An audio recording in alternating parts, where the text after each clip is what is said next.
어서오세요, 어서오세요. 망치부인입니다. 자, 후원해주신 모든 분들께 감사를 드립니다. 오자마자 꿀잼 해주신 모든 분들께도 감사드리고요. 네. 윙크한 거 아니야. 다리가 아파서 그랬어. 이게 이 나이에는 가끔씩 여기저기 쿡쿡 아파. 그럴 때마다 아우아우아우 그러면서 저기 눈을 원래 찌끄찌끄 거리는 거야. 일종의 중풍 전조전 증상이지. 윙크는 나발. 내가 너한테 윙크를 왜 하겠니? 아,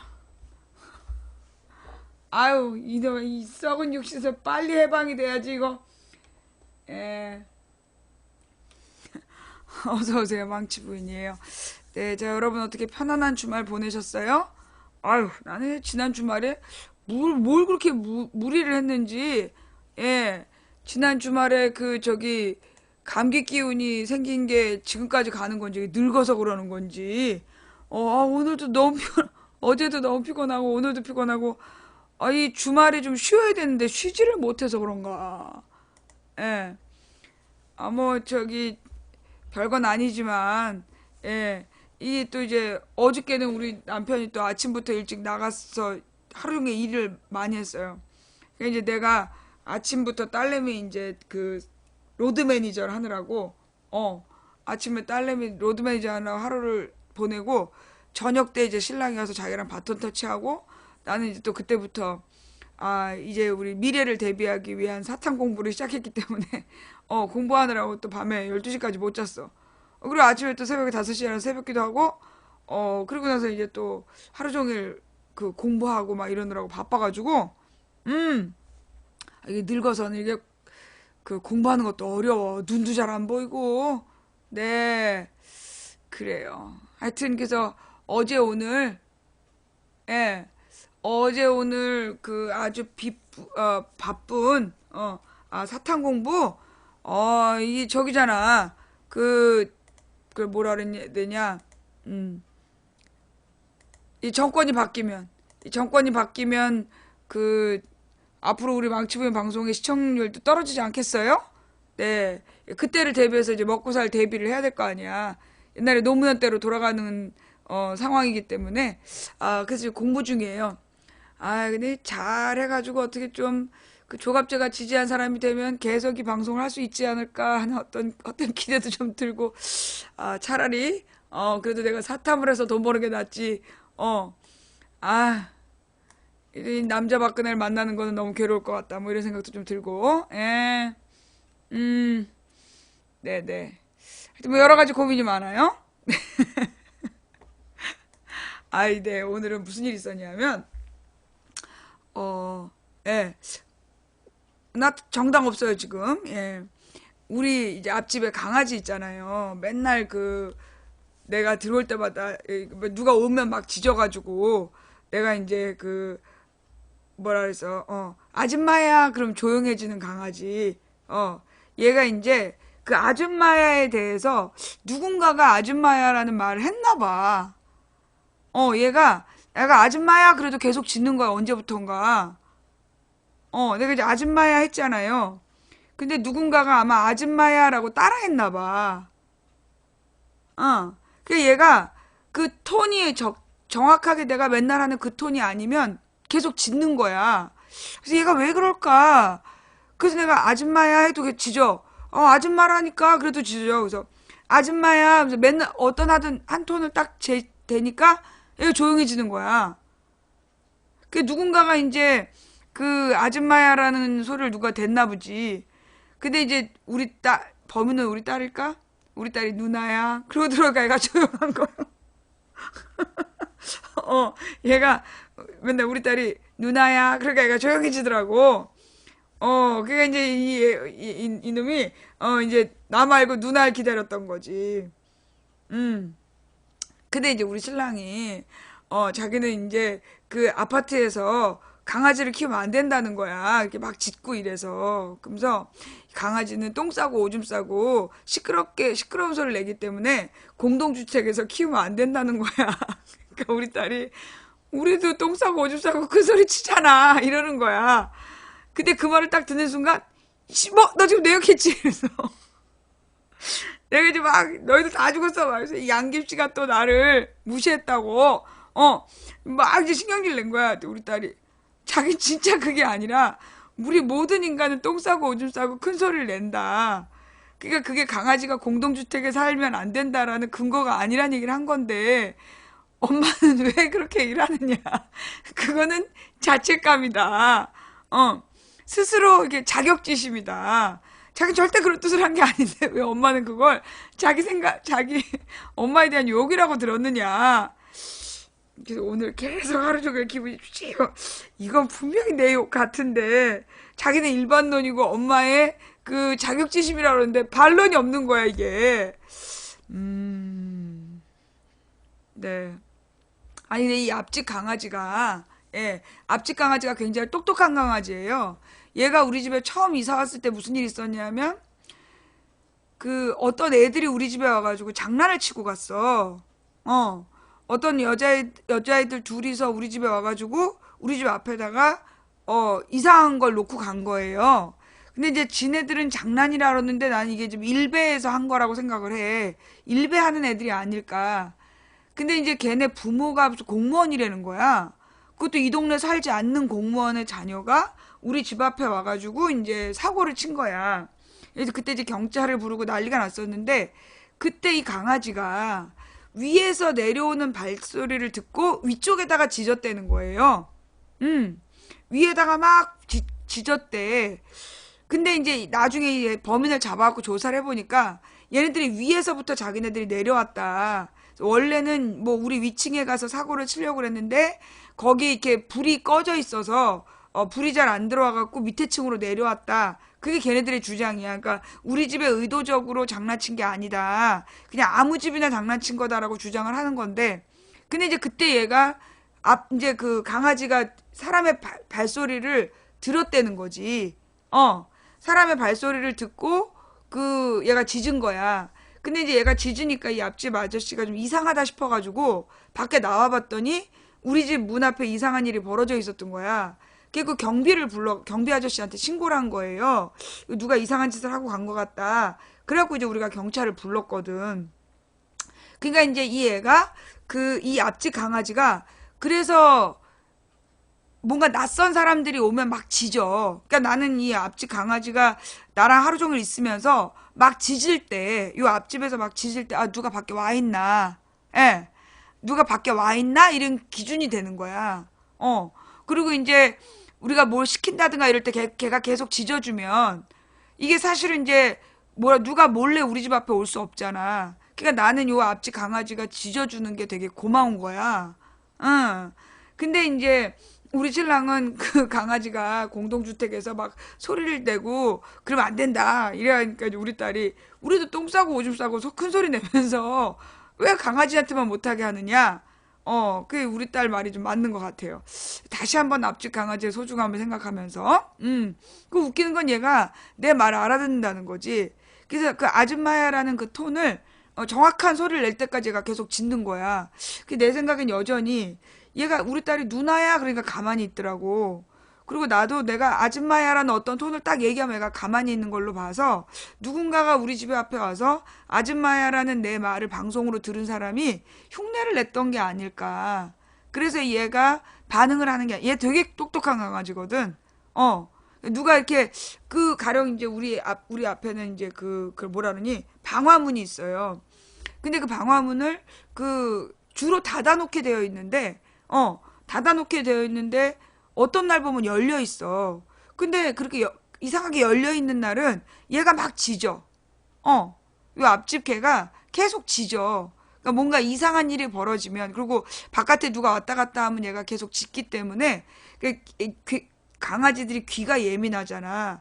나는 이제 점점 귀가 멀어가는 나이기 때문에 나는 이 앞집 강아지에게 의존율이 점점 높아지고 더 웃긴 건 원래는 이제 아줌마야 그럼 걔가 안 짖었었어.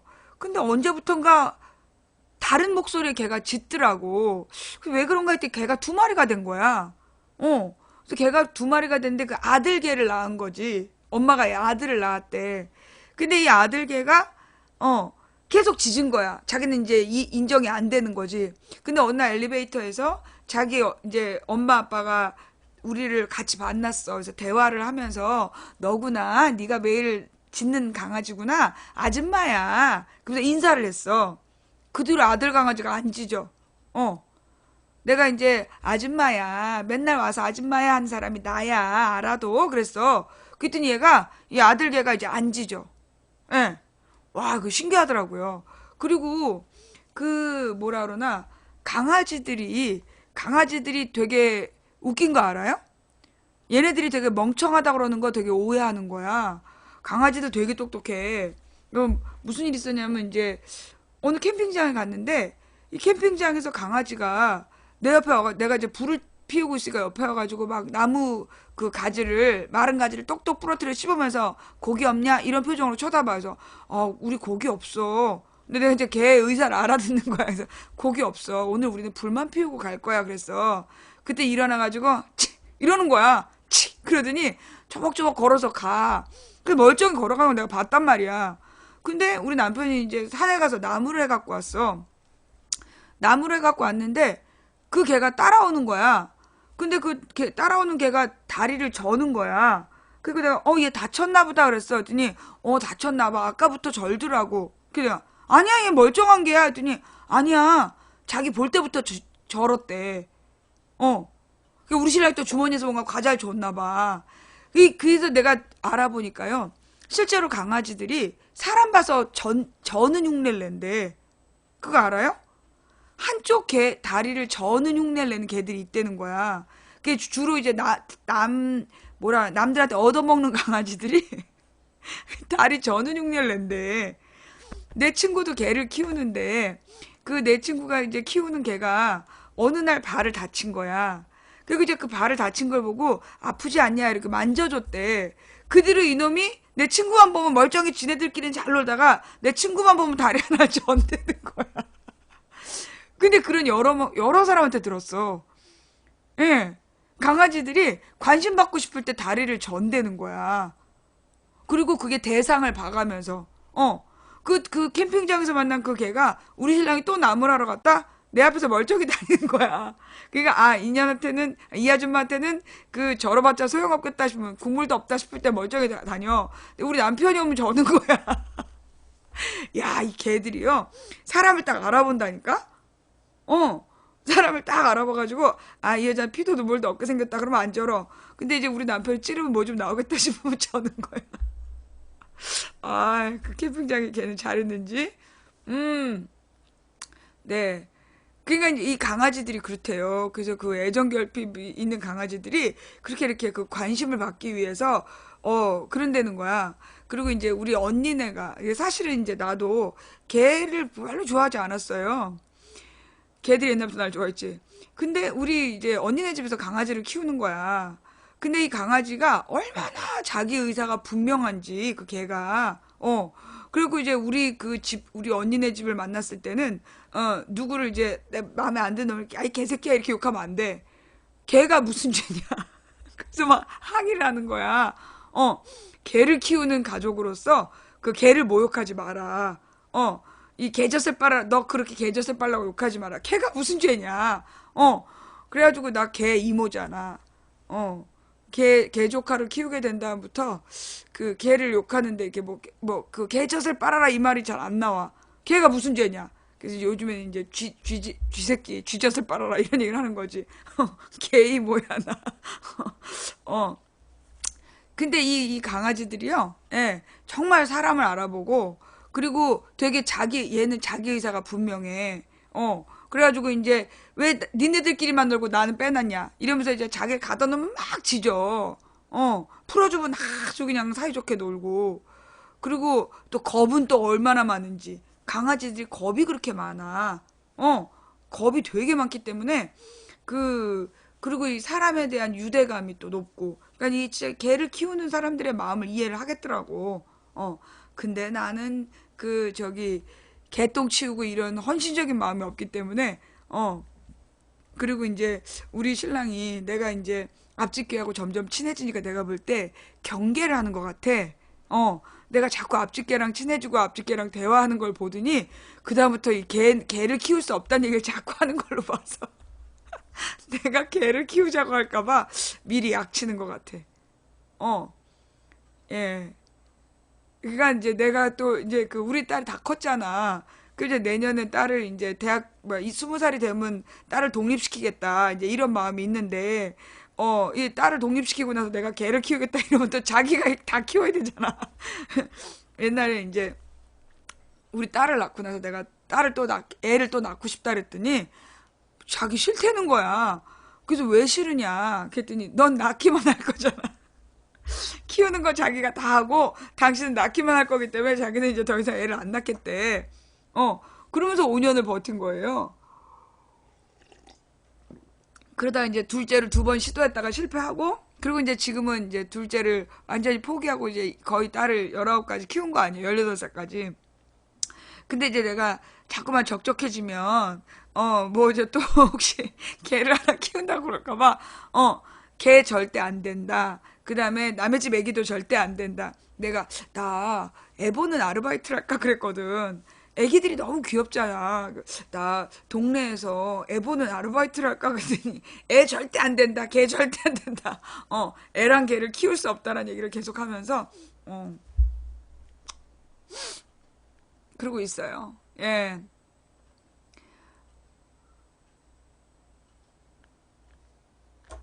아니, 그러니까 이게 강아지들이 사실은요, 근데 이게, 이모티콘을 이렇게 하시면 블랙입니다. 예, 어, 네.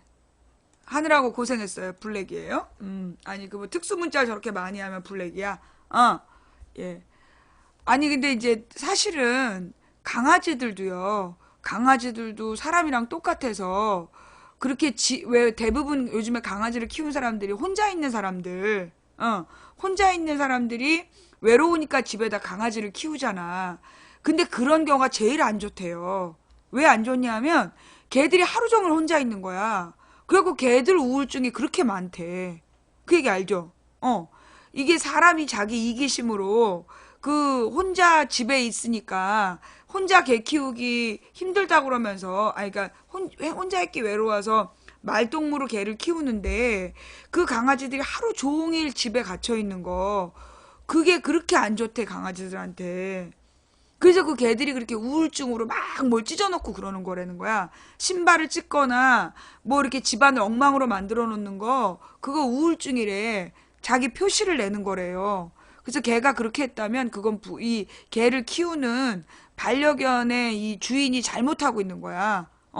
이 반려자가 잘못하는 거기 때문에 그 개들을 그런 상태에 두면 안 되고 그다음에 이제 요즘에 강아지들의 문제가 이 정상적 사료만 줘야 되는데 이쁘다고 자기가 먹던 거 같이 주는 거야. 근데 요즘에 사람들이 막 그 통닭 같은 거, 통닭이라든가 감자튀김이나 이런 걸 막 준다는 거지.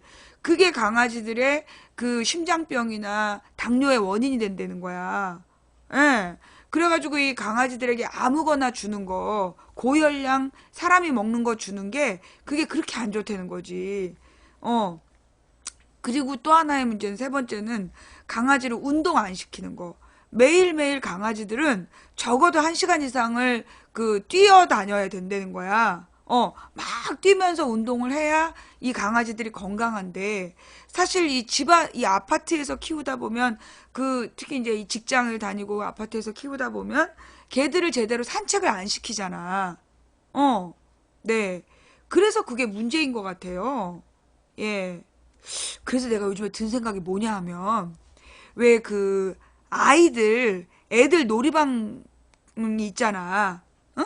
애들 놀이방이 있듯이, 아파트 근처에서 개 놀이방을 하는 게 어떨까? 새로운 사업 아이템으로. 그러니까 이제 개 놀이방을 해가지고, 개들을 뭐라 그러나, 출근할 때 맡아주고, 출근할 때 맡아주고, 그리고 퇴근할 때 찾아가는, 어, 개놀이방이 있어. 우리나라에도? 오, 개 유치원. 아, 그렇구나. 근데 그게 관리를 잘 해줘야 돼. 그게 방치되고 그러면 안 되잖아. 개 유치원도 있어? 별게 다 있구나. 요즘에 개 채널도 있더만. 개더러 테레비 보라고. 어.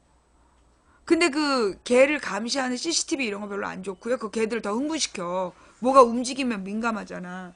음. 그래서 하여튼 이 개들을 봐주는 그 개들을 봐주는 그 사람이 있어야 개도 키우기 좋고 그리고 사실은 이게 개들은 자연 속에서 자라야 돼. 어, 풀 속에서 흙 속에서 자라야 개들이 건강해. 그래서 우리 조카 개는 얼마나 건강한지 몰라. 늘씬해가지고 그 지방 하나도 없이. 근데 이제 이 아파트 주변에 돌아다니는 개들 보면 비만 개가 너무 많아. 뚱뚱한 애들 움직이지 않고 그 비만 개 그리고 말귀 안 통하는 개들도 많아. 이리 와! 못 들은 척하고 막 딴 데로 가버리고, 그 막 주인이 가면 안 된다고 줄 묶어놨는데도 막 찾길로 뛰어들어가는 그런 바보 개들도 너무 많아. 그러니까 보니까 그 개들도 주인 닮는 것 같아. 주인이 방치하면 바보가 되고, 주인이 계속 신경 써주고 규칙적으로 생활해주면 애들이 똘똘해지는 것 같고. 근데 아무리 바보개일지라도 주인이 슬픈 걸 알아본대. 예, 아무리 바보개일지라도 주인이 슬프고 기쁜 걸 안대요. 주인이 기쁘면 같이 기뻐하고 주인이 슬퍼하면 같이 슬퍼한다는 거야. 결국은 그게 공감이잖아. 그러니까 우리가 사람들이 말이에요. 얼마나 불쌍해.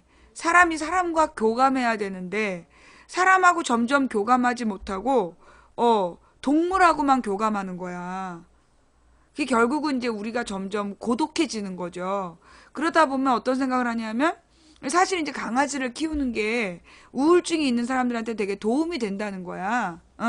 자기의 이제 심리적인 치료를 위해서. 근데 잘못하면 우울증은 전염이 돼요. 그래서 이 어른의 사람의 반려인의 우울증이 반려견들에게 전달될 수 있어. 그래서 그 어떤 반려견을 키우는데도 나는 그 자격 조건이 필요하다고 봐요. 그 요즘에 유기견 문제 심각하잖아. 이 유기견이 왜 생기느냐? 책임을 안 지기 때문에.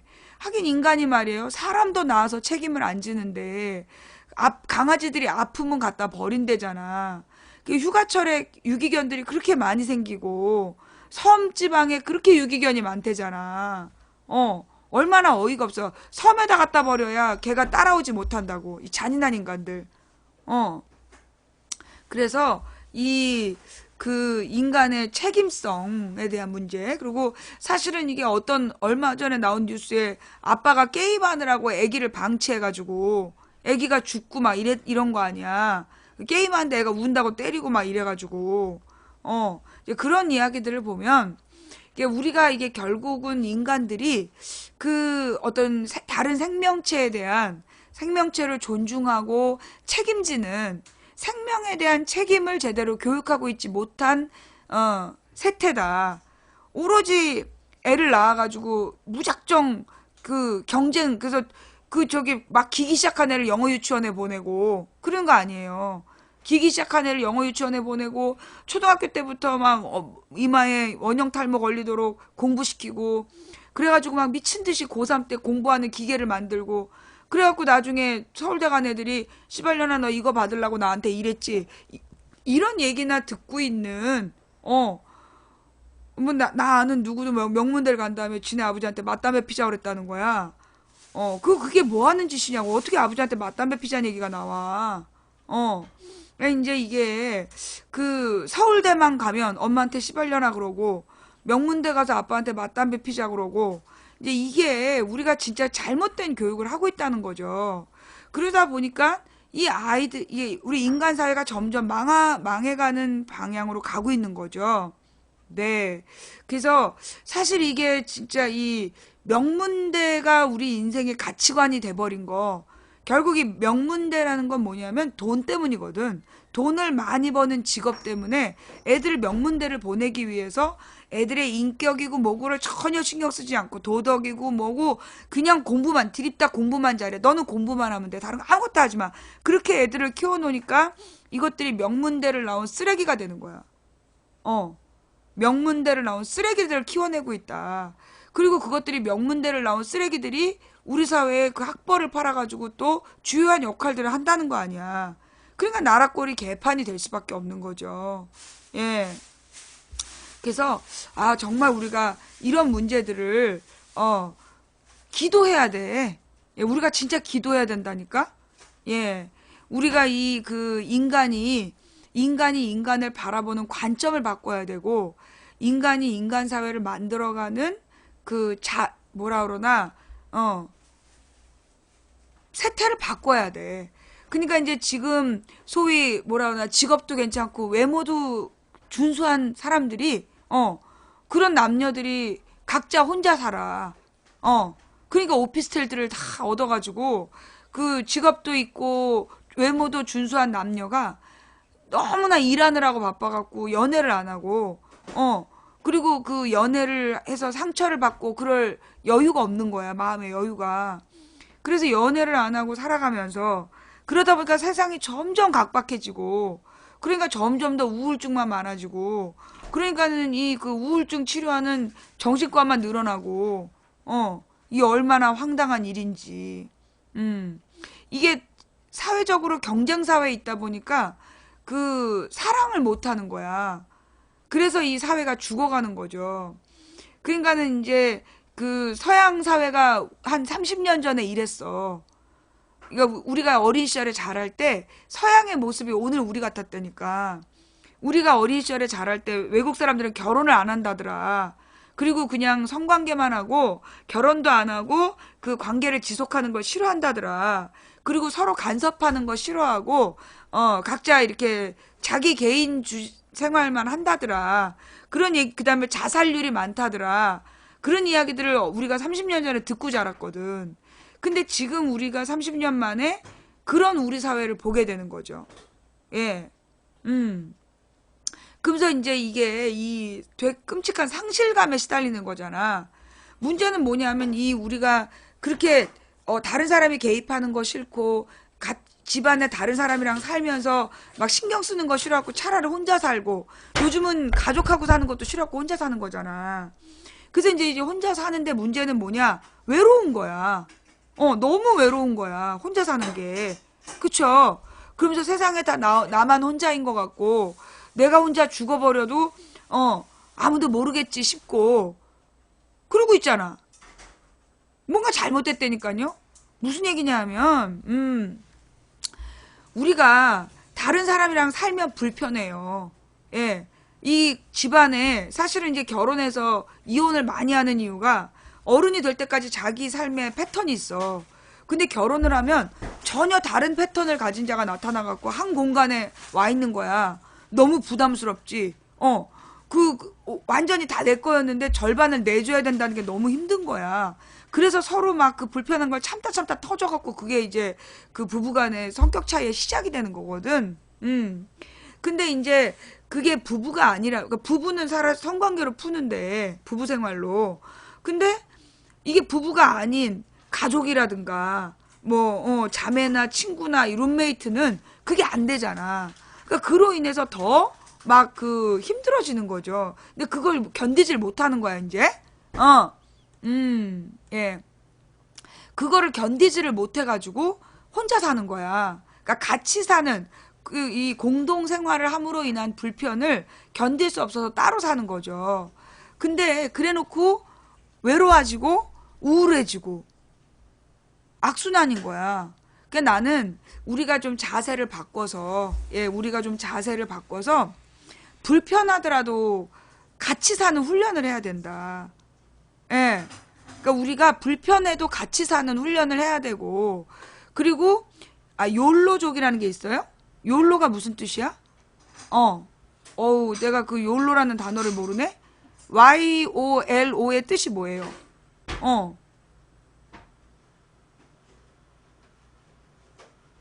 그러니까 진짜 you only live once. 당신은 단지 이게 무슨 뜻이야? You only live once는 뭐야? 너는 한 번 산다? 한 번 사는 인생? 한 한 번 사는 인생인데 그래서 어쩌자고. 한 번 사는 인생인데 어떻게 살자고. 인생은 한 번뿐이다. 그래서 어떻게 하자고. 자기 하고 싶은 대로 마음껏. 그러니까 이게 그거 아니야. 한 번 사는 인생 즐겨라. 그래서 책임지지 않고 그냥 일회성 모임 만남을 하면서 그렇게 살자는 거지. 그러니까 이제 한 번뿐인 인생 마음대로 살자. 그러니까 뭐 굳이 결혼을 해서 아이를 낳고 치덕거리면서 살지 말고 그냥 내 마음대로 뭐 그 쿨하게 살자 뭐 이런 거 아니야. 그거 쿨한 거 아니라 띠란 거야.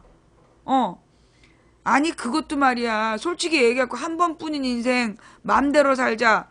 그것도 네가 막 진짜 뭐 조인성처럼 생기고 강동원처럼 생기고 요즘은 박보검처럼 생겼냐?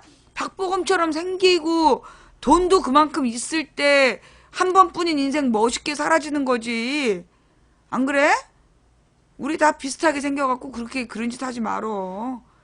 뭐 너가 뭐 김태희처럼 생기고 뭐 이름은 또 몰라. 뭐 이효리처럼 생기면 사실 늙어도 줄 서는 사람들 있지. 근데 우리가 사실 뭐 그렇게 생기진 않았잖아.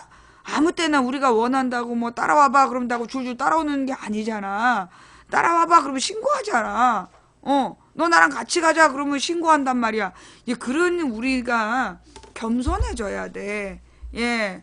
그 뭐 한 번뿐인 인생 막 살자 이따위로 살면 안 되고 한 번뿐인 인생 살다 갔다는 흔적을 남겨야 된다.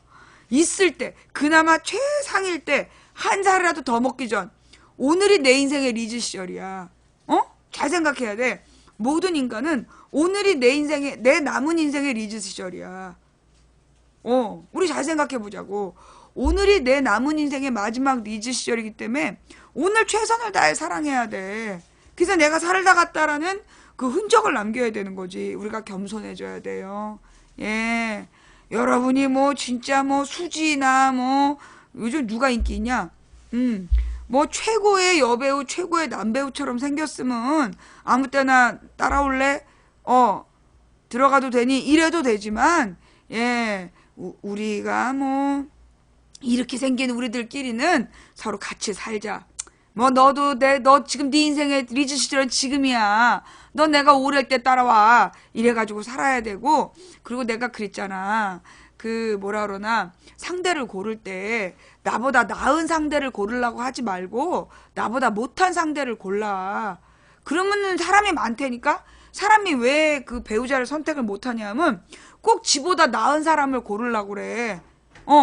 근데 니보다 나은 애가 왜 너랑 살겠어? 그지? 니보다 나은 애가 왜 너랑 살겠니? 뭐가 아쉬워서. 걔는 너보다 나은 애랑 가겠지. 그러니까 우리가 배우자를 고를 때 나보다 못한 애를 골라야 된다니까. 그래야 행복해. 우리가 잘 생각해야 된다니까. 나보다 나은 조건 좋은 사람을 고르니까 자꾸만 그 혼자 외로워지는 거야. 나보다 못한 사람, 내가 돌봐줄 수 있는 사람, 내가 도와줄 수 있는 사람을 골라야 그 사람이 어느 날 감동해가지고 갑자기 용될 수가 있는 거야. 내가 그런 경우지. 내가 우리 신랑 고를 때, 내가 우리 신랑을 고를 때 직업도 없어. 뭐 돈도 없어. 그리고 저기 부모님이 부자도 아니야. 결혼하는데 방도 구해줄 수가 없고 결혼 비용도 다 합쳐 250만 원을 주겠다는데 그렇게 결혼을 한다 그러니까 우리 저기 나랑 그 가까운 사람들이 걱정을 했다니까. 그래서 어떻게 사냐고. 그게 내가 그랬지. 돈은 내가 벌면 되고 평생 내 신경을 건드리지 않을 사람 그리고 나를 이해해주는 사람이다. 그래서 내가 이제 결혼을 한 거 아니야. 그리고 내가 10년 동안 내가 돈을 벌고 우리 남편은 그 10년 동안은 경제적인 부분에 대한 책임을 지지 않았다고. 근데 어느 날 용이 돼 있더라니까.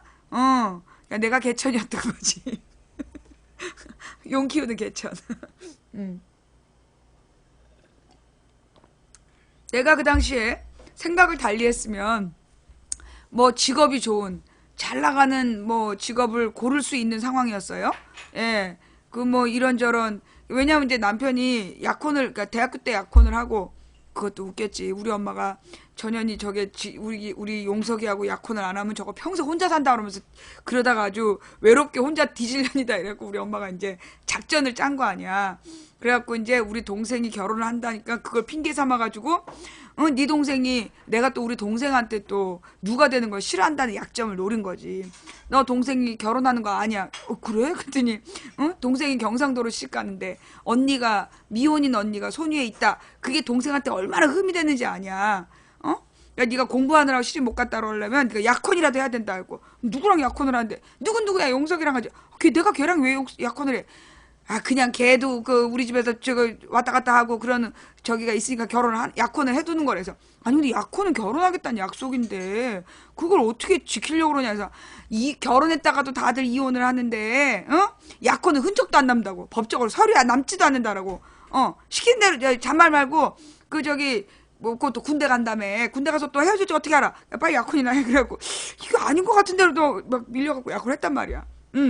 그런데 그렇게 약혼을 했더니 이제 우리 신랑은 또 약혼을 했으면 이거는 끝까지 책임을 져야 된다 이러면서 또 그 500원짜리 반지 끼워주고 지가 이 사람은 내 사람이다 그랬다고. 얼마나 황당했겠어.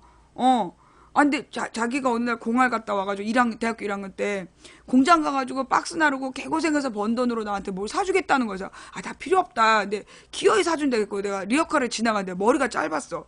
삐는 필요가 없고 아무것도 쓸모가 없어갖고 귀걸이고 뭐고, 내가 뭐 귀를 뚫고 이런 사람이 아니잖아. 근데 보니까 500원짜리 반지가 있어서 내가 500원짜리 반지를 여기다 끼겠다. 이거는 우정의 반지다. 근데 뭐 500원짜리 사주면서 얘는 내 사람이다 이랬다는 거 아니야. 그리고 그저 농활 가가지고 경운기 태워주면서 야 타 막 이러고. 근데 또 경운기 타면서 야 타 그러는데 멋있어 보이더라고. 아우 미친 거지. 그래가지고 이제 인생이 이렇게 된 거 아니야.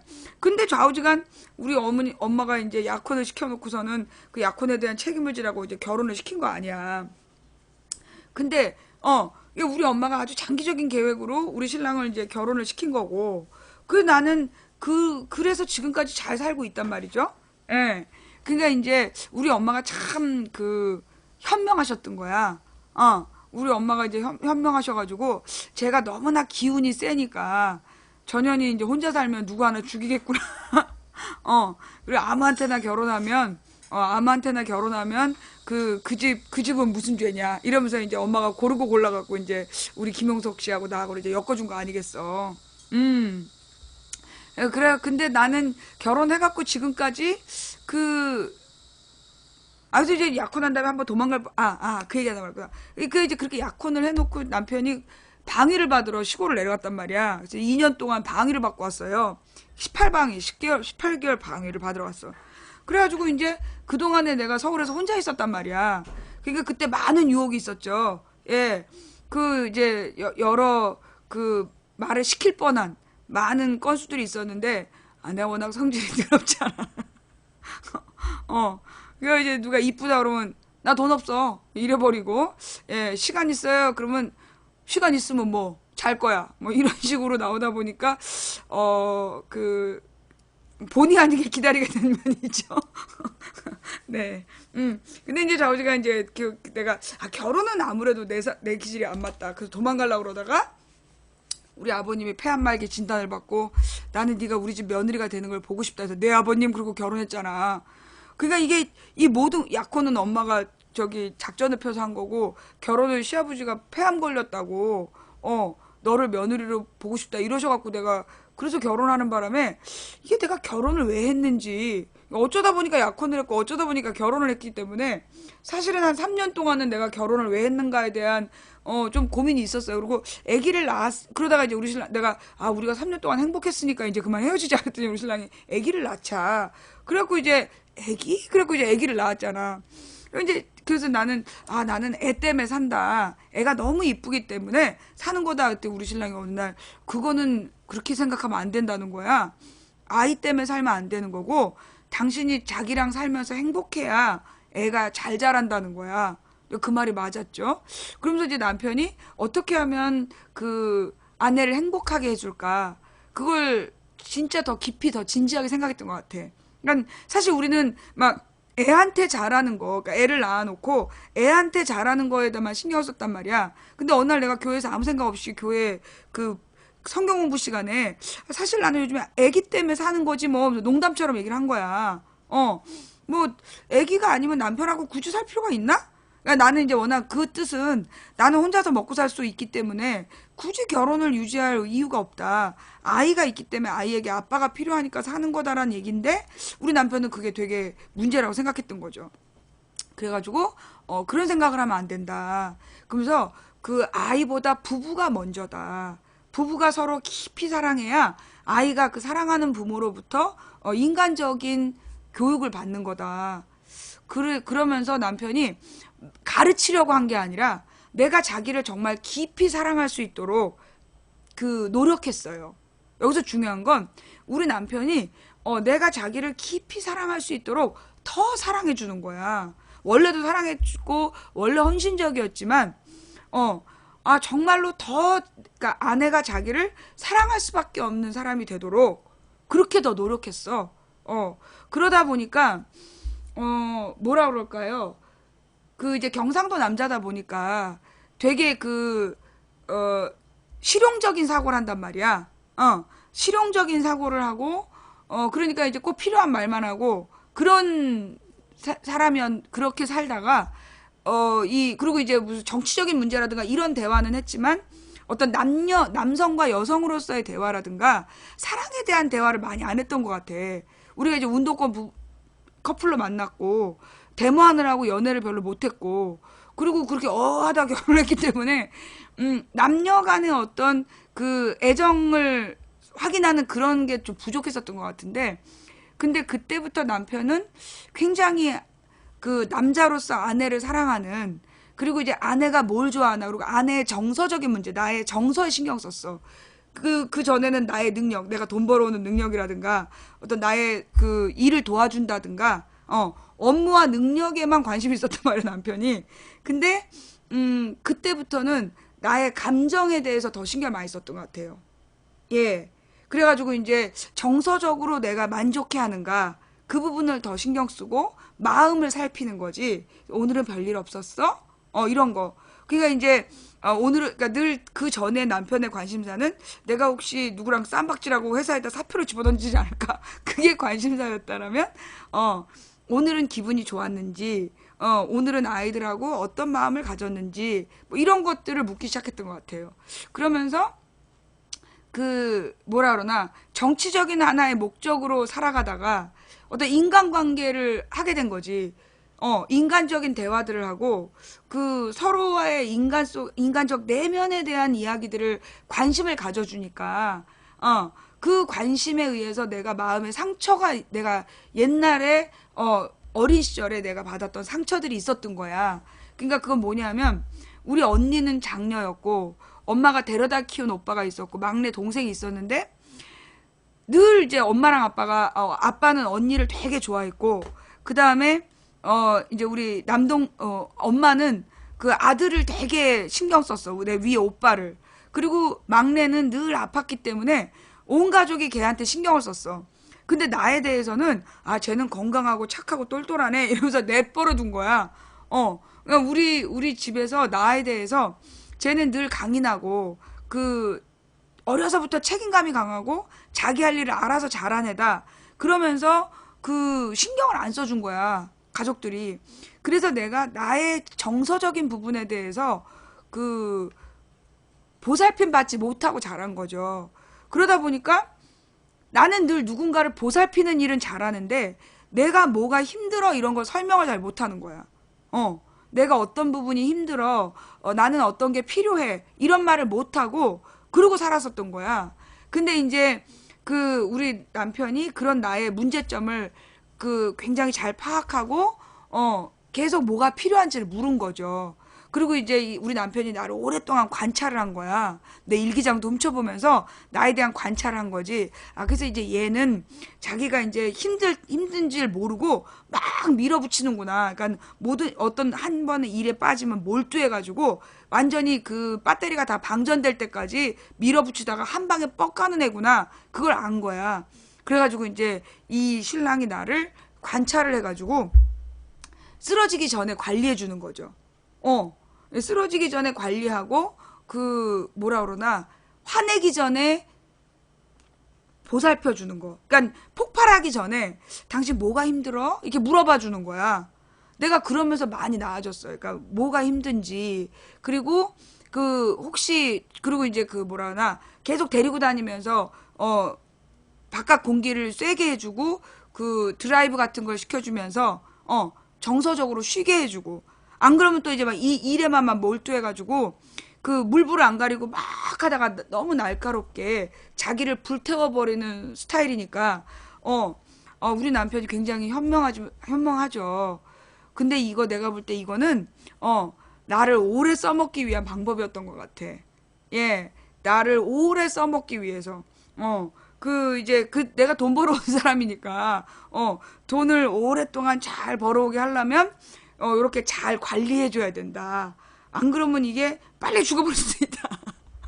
그러니까 이제 그런 뜻으로 한 게 아니었을까. 근데 그건 굉장히 나 맞았다라고 생각해. 반대로 돌려보면요. 여러분들이 이제 가령 아내들이 사실 이제 가사노동이나 육아노동으로 힘들어서 거기다가 이제 또 직장생활까지 하면 너무 힘들기 때문에 예. 그래서 이제 남편에 대해서 정서적으로 보살피지를 못하는 경우들이 많잖아요. 그리고 그냥 참기만 한단 말이야. 근데 이제 많은 부부들이 그렇겠죠. 남편도 직장 다니는 아내가 얼마나 힘든지를 모르고 오로지 자기 일에만 몰두하고 아내는 아내대로 힘들고 쌓이지만 나보다 남편을 위해서 참는 그런 게 있어.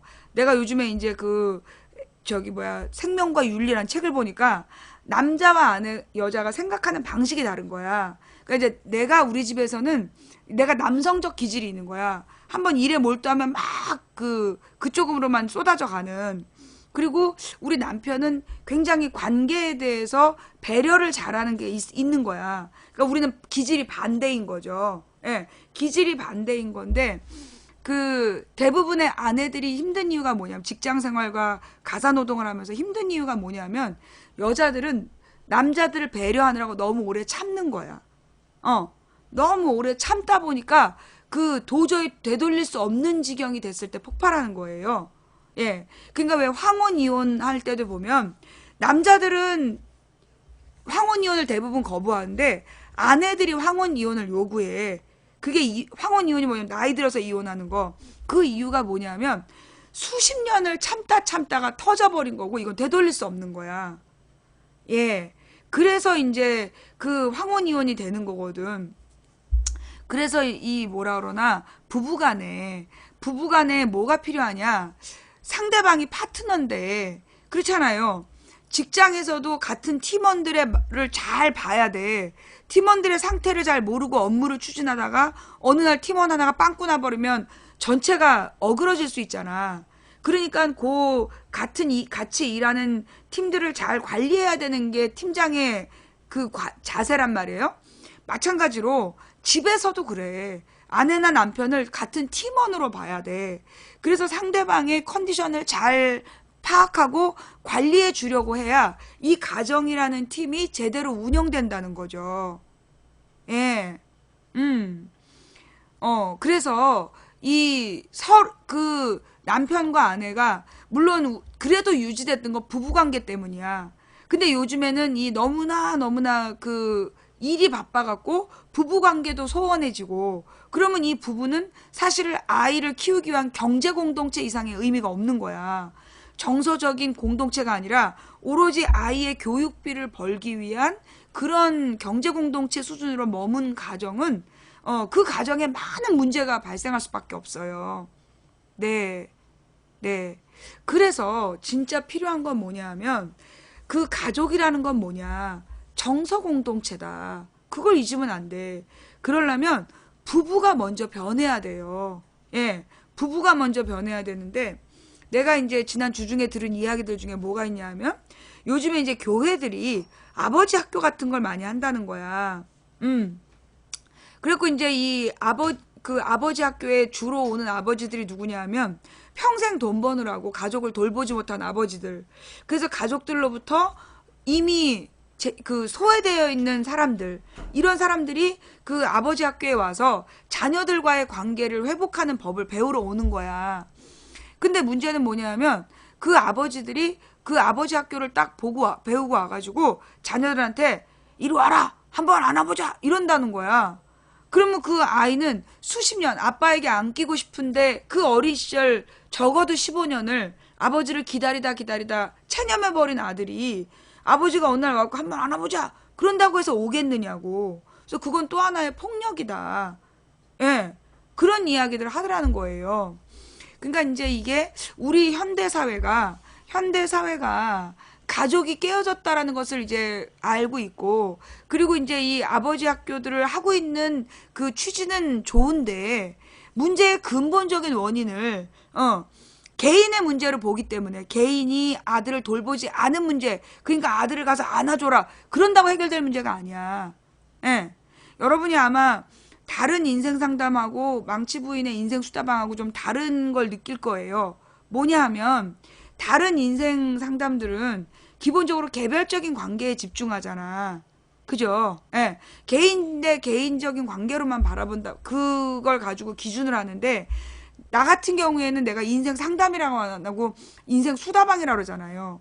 그 이유가 뭐냐 하면, 사실 우리 개인의 문제를 내 개인의 문제로 보면 내가 문제이고 내가 고치지 못해서 문제가 비롯됐다라고 돌아가는 거야. 결론은.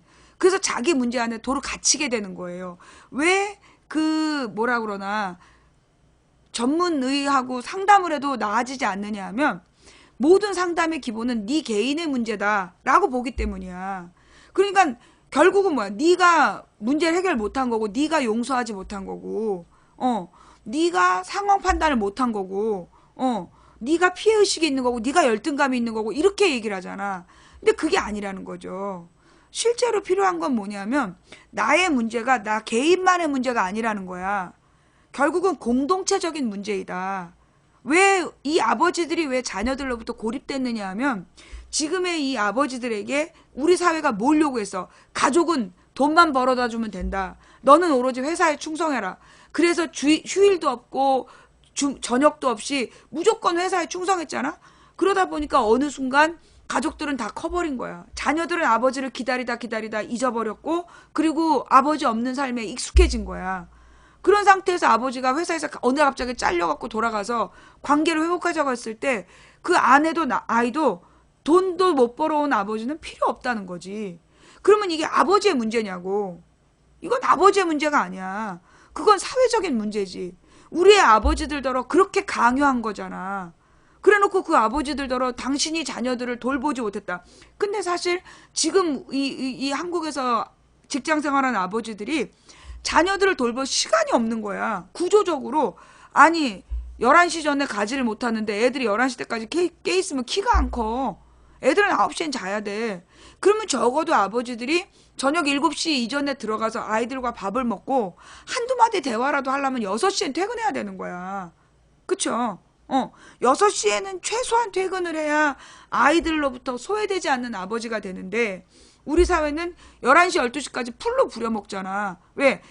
두 사람 뽑아갖고 세 사람 일 시키기, 세 사람한테 다섯 사람 일 시키기, 이런 식으로 사람들을 부려먹다 보니까 당연히 야근시키고, 회사에 충성하라고 그러면서 빼먹고, 그러다 보니까 그 가정들이 깨어지고 사회의 모든 불안 요소가 만들어지는 거란 말이야.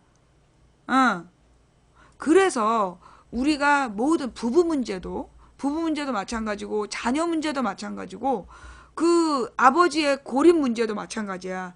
이 모든 것은 사회의 구조적 문제예요. 예. 그래서 이 사회 구조적인 문제가 무한 경쟁으로 애들을 경쟁만 시키다 보니까 친구 사귈 기회가 없어서 외로워지고, 그러다 보니까 연애도 못해. 그러니까 아파트를 더 이상 만들어도 팔리지 않는 거야. 그러니까 이게 개인의 문제와 사회의 문제는 연관되어 있는 거예요. 예. 자, 뭐라고요? 같은 문제야.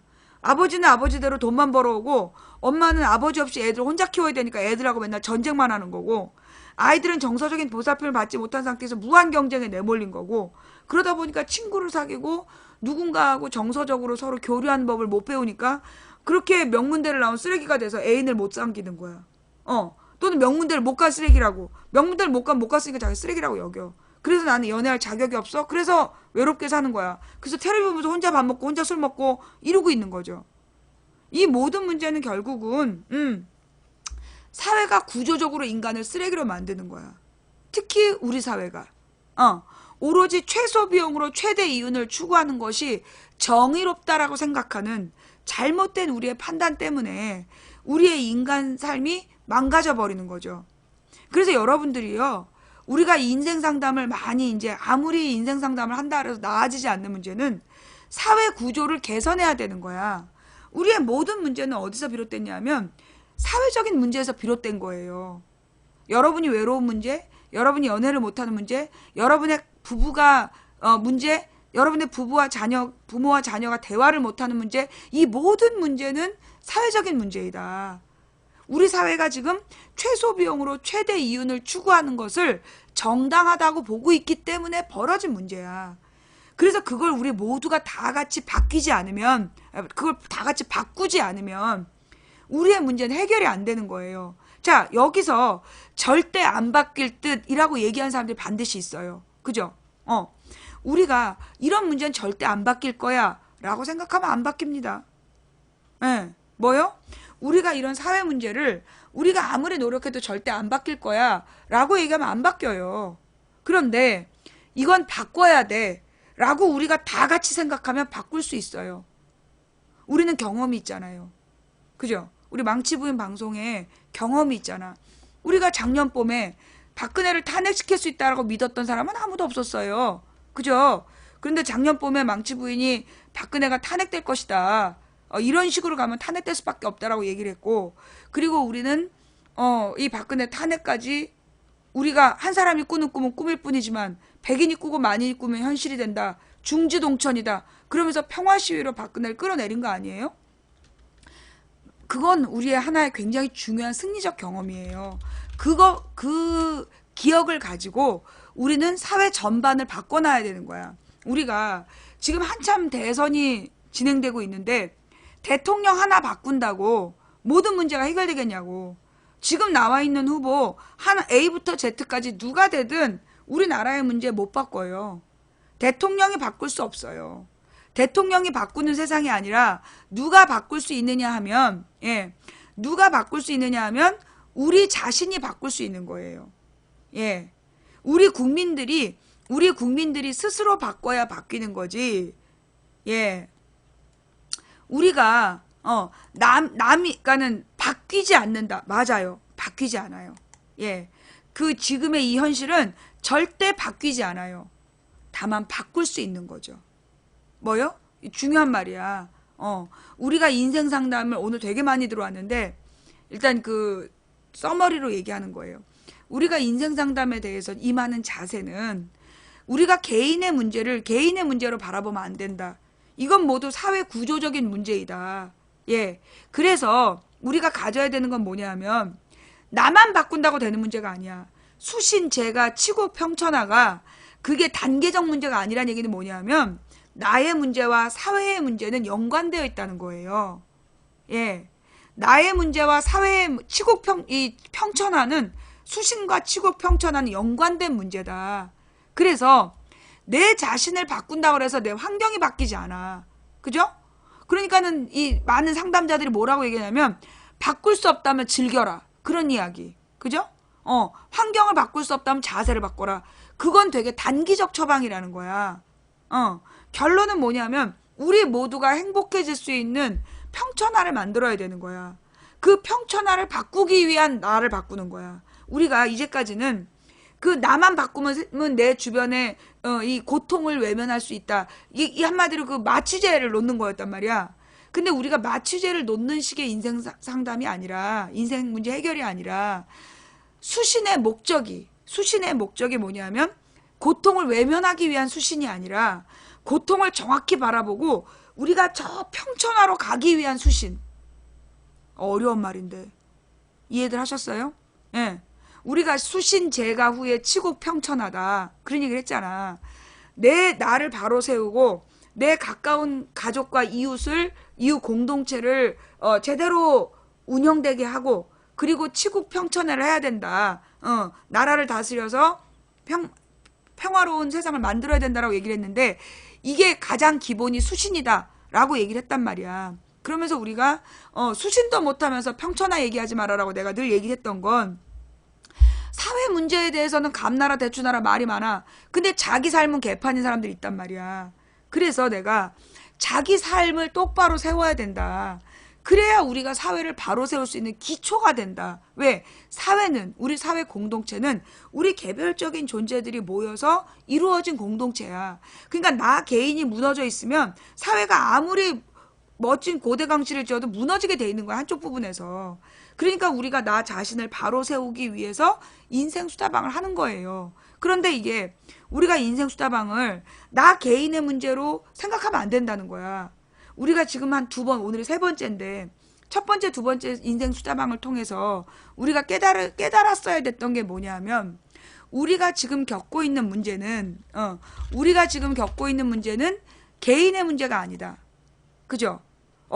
우리 실제로 경험하신 분들, 내가 지금 겪고 있는 문제는 내 개인의 문제가 아니라, 우리 세대가 다 같이 겪고 있는 문제구나. 이거를 느낄 수 있었잖아요. 그죠? 다른 사람의 상담을 들으면서 본인이 위로받은 건, 이게 어떤 개인의 문제가 아니라 우리 세대가 다 비슷하게 겪는 문제구나. 라는 걸 깨달았잖아요. 그죠? 자, 그래서 이제 오늘 우리가 짚고 넘어가고 싶은 건, 우리 모든 인간의 문제는 결국 우리가 수신하는 이유는 평천하를 만들기 위한 수신이어야 돼. 내 개인 주변에 있는 고통을 외면하고 자기 체면을 걸기 위한 인생 상담이 아니라 우리가 수신을 하기 위한, 그러니까 치국 평천하를 하기 위한 수신이다. 그 인생 상담이다라는 것을 그 기본적인 자세로 두고 우리가 인생 상담을 들어가 보자. 예. 자, 우병우 영장이 청구됐다라는 얘기는 그냥 제목으로만 달아둔 거예요. 예. 뭐라 그러나, 인생 수다방 들어가기 전에, 그 시사 문제 하나만 얘기할게요. 오늘 심지어 무슨 얘기가 나왔냐면, 대선 한 달 전 여론조사 1등이 대통령 됐다, 이런 얘기까지 나왔어. 그죠? 예. 대선 한 달 전 여론조사가, 대통령이 된다. 그러면서 승률이 87%다. 뭐 이런 얘기가 오늘 뉴스에 나왔어요. 이건 내가 볼 때 그 여론조사로 대통령 만들기 지금 언론이 작전들을 하고 있는 거야. 그죠? 그런데 그들도 바꾸지 못한 딱 하나의 진실이 뭐야? 정몽준, 노무현. 노무현이 여론조사 한 달 전에 1등이었어. 그러나 대통령은 노무현이 됐죠. 예. 정몽준이 여론조사 1등이었다니까. 예. 그런데 대통령은 노무현이 됐죠. 그게 뭐냐? 여론조사가 100% 거짓말이라는 거야. 예. 그 다음, 대통령이, 이제까지 대통령들의 한 달 전 여론조사는, 1년 동안 대통령 선거운동한 다음에 한 달 전이고, 지금은 이제 대통령 선거 시작한 지 한 달이잖아. 그러니까 아주 비겁한 언론이 지금 아주 거짓말하고 있는 거예요. 예, 무슨 얘기를 하고 있는 거냐면 지금 대통령 선거 한 달 전이라고 얘기하는 거야. 근데 그렇게 얘기하면 거짓말이지. 지금은 선거운동 한 달 만이야. 선거 전 한 달만. 무슨 얘기냐면 우리는 지금 60일 만에 모든 걸 끝내야 돼. 그러니까 이건 정확하게 얘기하면 6월달 여론조사랑 같은 거야. 우리 얘기를 잘해보자고. 언제나 12월에 선거가 있었고 지금 오늘의 여론조사는 정확하게 따지면 그해 6월의 여론조사랑 똑같은 거라고. 선거운동은 1년 내내 하는 거고 그러니까 선거 게임은 그 중에 절반 정도 했을 때 여론조사가 지금의 여론조사야. 내 말이 맞아요, 틀려요? 내 말이 맞아, 틀려? 예. 자, 그러니까 지금 여론조사는 대선 한 달 전 여론조사랑 비교하면 안 되고, 예, 그 중반, 대선 기간의 중반의 여론조사라고 보면 되는 거야. 그러니까 각 당에서 적어도 그럼 후보들이 만들어진 다음에 중반이라든가, 이건 기준을 그렇게 봐야 되는 거지. 이게 절대치 한 달 전 그 기사를 쓴 것들이 아주 비겁한 거예요. 예, 예. 그 다음에 이 여론조사는 뭐 선거 한 달 전 대통령 지랄하지 말라고 그래. 너네 작년에 아니야 작년이 아니야 매번 선거 때 이 지금 아주 여론조사의 신뢰도를 주려고 지금 작전을 피는 거예요. 오세훈이 한명숙 여론조사 22% 차이라고 대선 지방선거 일주일 전까지 떠들었지. 근데 실제로 까보니까 1% 차이도 안 났어. 그다음 그 작년에 총선 때 새누리당이 230석 간다고 선거 일주일 전까지 떠들었잖아. 그리고 까보니까 개뻥이었잖아. 그지? 여러분 지금 언론의 선거 여론조사는요 100% 거짓말이에요. 예. 이거는 그 여론조사라는 이름의 조작. 요게 옛날에 이명박으로 박근혜 이기기 그 전법이야. 실제 숫자는 85%가 박근혜를 지지했고 한나라당 15%가 이명박을 지지했는데 여론조사상 이명박이 박근혜를 추격하고 있다. 박빙이다. 이겼다. 거짓말을 한 다음에 질문이 뭐였냐면 누가 한나라당 후보가 될 것 같냐라고 물어봤어. 그러면 여론조사에서 이명박이 앞선다라고 거짓말 해놓고 누가 후보가 될 것 같냐라고 물어보면 당연히 이명박이 될 거라고 얘기할 수밖에 없잖아. 그걸 노린 거야. 그 방법을 지금 쓰고 있어요. 예. 그래서 이 여론조사에 대해서는 네. 한겨레가 조사 의뢰한 건데 한겨레가 조사한 것처럼 보도하더라. 예, 좌우지간. 지금 언론의 여론조사는요, 믿지 마세요. 믿지 마셔야 되고요. 이 언론의 여론조사라는 걸, 그리고 솔직히 내가 궁금한 거, 2012년에 한 달 전에 박근혜가 이겼어요? 내가 감옥 간 다음에 11월 20일에 여론조사에서 박근혜가 이겼어요? 내가 궁금해서. 내가 감옥에서 듣기에는 문재인이 이겼다고 난 듣고 있었거든? 아니야? 그 당시 분위기가 이 12년에 분명히 한 달 전이면 문재인이 더 앞서고 있지 않았어요? 그죠? 여론조사에서 박근혜가 나는 이긴 적이 없는 걸로 알아. 그래서 개표 부정에 사람들 넘어갔던 거 아니야. 그죠? 그러니까 지금 그 기사 자체는 두 번째 거짓말을 한 거네. 예, 첫 번째는 조건이 다른 거야. 한 달 전 여론조사에 1등한 사람이 대통령 됐다. 거짓말이잖아. 그쵸?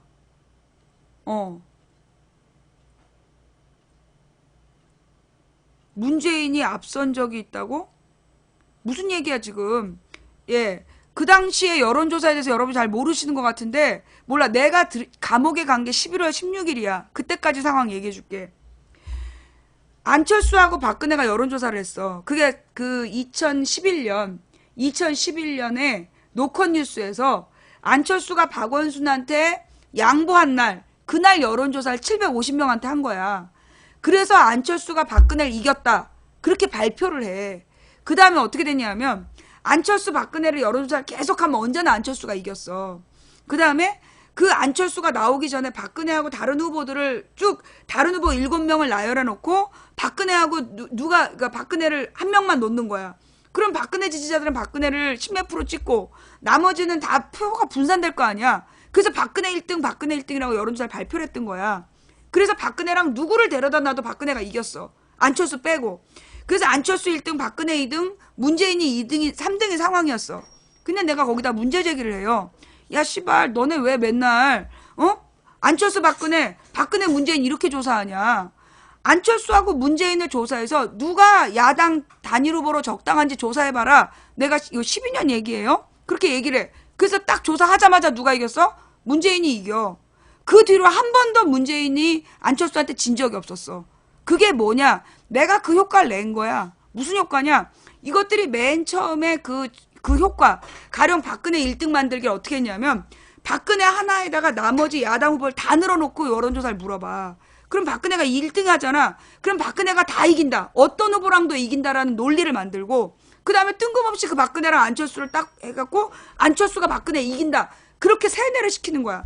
그러면 사람들이 저기 안철수 박근혜 물어보면 안철수 찍고 박근혜 문재인 물어보면 박근혜 찍도록 훈련을 받은 거야. 그래서 여론조사를 고정시키는 거지. 그래서 내가 그 방법을 그대로 역이용을 해서 한 번도 그때까지 안 했던 조사야. 문재인 안철수 누구로 단일화해야 되는지 한번 물어봐라 그랬어. 그래서 문재인이 이겨. 그 뒤를 항상 문재인이 이겨. 그래서 안철수가 그때 12년에 포기했던 거야. 여론조사에서 언제나 문재인이 이겼기 때문에 그래서 안철수가 포기하고 갔던 거예요. 네. 그걸 사람들이 모르고 있어 지금. 그 시대에 여러분 몰랐죠? 그래서 문재인이 안철수보다 항상 후보 단일화의 여론조사를 물어보면 문재인이 언제나 이겼어. 근데 여러분이 잘못 알고 있는 내용이 뭐냐면 그 안철수 박근혜 그다음 박근혜 문재인 요걸 따로따로 해갖고 안철수 1등 박근혜 2등 문재인 3등이라고 얘기했던 거야. 거짓말이었어요 그거. 그래서 내가 야 너는 한번 진짜 둘 중에 누구로 단일화할지 물어봐. 그때 문재인이 치고 나갔다니까.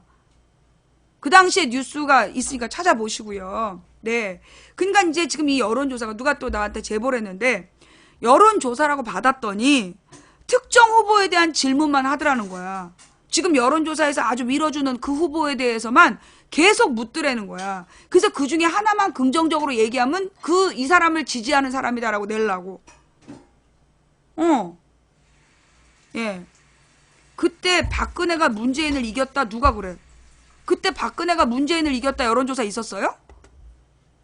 여러분 그 당시에 2012년에 박근혜가 문재인을 이기고 있었다라는 여론조사가 있었어요? 난 한 번도 못 봤는데? 예. 그거 개뻥이었잖아. 예. 문이 월등히 앞서고 있었어. 도대체 어디서 조사한 거야? 예. 2111번. 2111번. 박근혜가 문재인을 이긴다고 누가 그래. 예. 예. 문재인이 다 이겼었어. 한 달 전에. 그러니까 무슨 얘기냐면, 그러니까 이제 지금 얘네들이, 자기네들이 대선 후보는, 자기네들이 지금 1등 한 사람이 이기는 거라고 뻥을 치고 싶은 거야. 한 달 전 1등이 이긴다. 이게 개뻥인 거죠. 자, 근데 내가 지금 딱 판을 읽어보니까 또 사람 특별한 이름 얘기할까봐 올릴게요. 내가 보니까 사람들 심리가 어떠냐 하면 사실은 A가 마음에 안 든 사람이 많았어. 예. A의 비호감이 내가 볼 때 그 B의 비호감하고 똑같아. 예. A의 비호감이나 B의 비호감이나 똑같아. 그런데 호감도, 전국적 호감도에 있어서는 A의 호감도가 높은 거야. 그런데 지금 왜 문제가 어려우냐 하면 그 A가 그 만들어지는 과정에서 사실은 여론조사가 거짓말한 거야. 여론조사가 거짓말을 했는데 그 여론조사가 거짓말하는 걸 그냥 무시했어. 여론조사의 거짓말을 그냥 묻어주고 왜냐하면 A의 후보팀이 자기네가 무조건 이겨야 되기 때문에 그 여론조사가 거짓말하는 걸 무조건 오케이 해준 거야. 그래서 지금 여론조사에 당하는 거야 A가. 누구 얘기하는지 감이 오지? 무슨 얘기냐. 지금 A는 자기네 당내 경선할 때 그 여론조사가 공정하지 않았어. 공정하지 않았는데 그때 침묵했던 거야. 왜? 지네 후보 이기게 하고 싶어서. 그래서 지금 당하고 있는 거야. 그리고 내가 보니까 지금 사람들도 이 국민들도 그때 그 감정 그런 게 싸가지가 없었던 거지. 그래서 이 사람들이 너 한번 고생 좀 해봐라. 지금 이런 분위기로 나는 봐. A에 대해서 그 내가 볼 때 그건 A가 미운 게 아니라 A의 팀에 대한 미움이야. A의 팀에 대한 미움이고 그래서 지금 사람들이 너 고생 좀 해봐라. 그래서 방치하고 있는 상태다. 라고 보고 있고요. 그래서 내가 볼 때는 이 A의 지지자들이 지금 보여줘야 될 모습은 뭐냐. A의 팀들이 해체되는 모습을 보여줘야 돼. 무슨 선대본에 넣어달라 어쨌다 이런 개소리 하지 말고 무조건 떠나주는 모습. 그래야 이 사람들이 돌아오는데 그러지 않고 계속 지네 지분을 지키려고 하는 모습을 보여주면 진짜 막판에 무슨 일 벌어질지 몰라. 정서적으로. 내가 매번 얘기했잖아.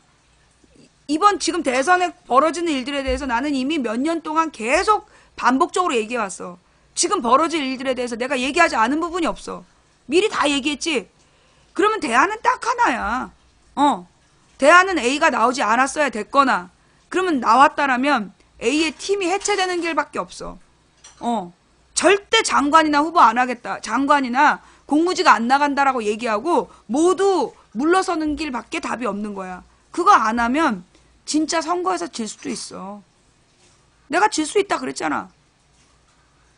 예. 자, A가 누군지 B가 누군지에 대해서 절대 얘기하지 마시고, 네.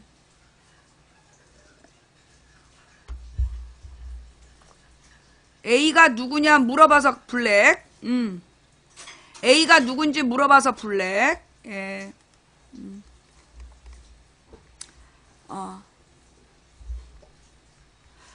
그 마지막 여론조사에서 박근혜가 문재인을 다 이겼다. 선거 마지막 여론조사가 언제인데요? 마지막 여론조사가 언제예요? 그 마지막 여론조사면 그 선거 한 일주일 전 아니야? 마지막 여론조사를 공표하는 게 선거 일주일 전일 거야. 그죠? 예. 선거 일주일 전에는 박근혜가 이겼어. 예. 마지막 여론조사는 일주일 전이고요.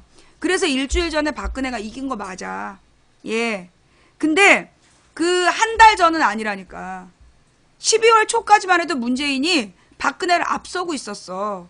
근데 어디서 뒤집어졌냐? 국정원 그 사건 터져서. 예. 국정원 댓글녀 앞에서 3일 동안 짱친 다음에 꺾인 거야. 그거 한번 찾아봐요. 예. 원래 한 달 전에는 문재인이 앞서고 있었어. 그런데 국정원 여직원 집 앞에서 3일 동안 버텼단 말이야. 그리고 난 다음에 얘네들이 뭐 저기 미행, 그 다음에 뭐 감금 이러면서 프레임을 전환했어. 그 다음에 안보 문제, 그 저기 대화록 깠잖아. 김정일하고 대화록을 편집해서 깠어. 그래서 일주일 전에 뒤집어진 거야. 예. 그래서 그러니까 지금 오늘 보도에 선거 한 달 전에 12년에도 박근혜가 선거 한 달 전에 박근혜가 문재인을 이겼다. 거짓말이라고. 예. 거짓말이야. 그리고 뭐 노태우가 여론조사 1등? 87년에? 아니야. 그때 여론조사 뭐 그때는 무슨 여론조사고 뭐고 그런 것도 없었어. 예. 그때는 그런 얘기도 없었고, 그 다음에 92년도에도 김대중이 김영삼 이긴다고 그랬었어. 그러니까 그 여론조사가 한 달 전에 그 여론조사가 모두 대통령 됐다라는 오늘 그 기사는 거짓말이라고. 예.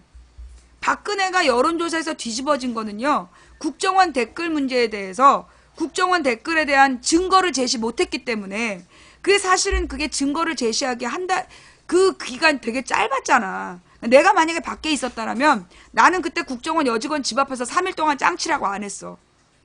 왜냐? 3일 동안 짱치는, 그러니까 그 짱쳤다는 게 이미 작전 실패한 거야. 그날 당일에 그 여자를 끌어내지 못했으면 거기 3일 동안 짱치면 안 되는 거야. 근데 거기서 3일 동안 짱을 쳤잖아. 그 결과가 불리해진 거라고. 그거 걔네들에게 당한 거라고 나는 봐. 내가 밖에 있으면 절대 3일 동안 짱치라고 안 해. 예. 자, 좌우지간. 지금 이제 여론조사로 어떻게든지 뒤집어 보려는 거야. 여론조사로 어떻게든지 뒤집어 보려고 지금 언론에서 지랄을 하고 있는 거죠. 그게 이제 그 이명박으로 박근혜 지지세를 사기쳤던 그 방법을 지금 쓰고 있는데 지금 안 먹힌다는 거야. 안 먹히니까 이것들이 지금 그 뭐 선거 한 달 전 여론조사 1등이 대통령이 됐다. 거짓말 하고 있는 거죠. 예. 네. 짱치는 게 뭐냐? 그냥 지키고 있는 거. 뻗치고 그냥 가만히 있는 거. 그게 이제 그 당시에 3일 동안 민주당 당직자들이 그 오피스텔 앞에서 3일 동안 지키고 있었잖아.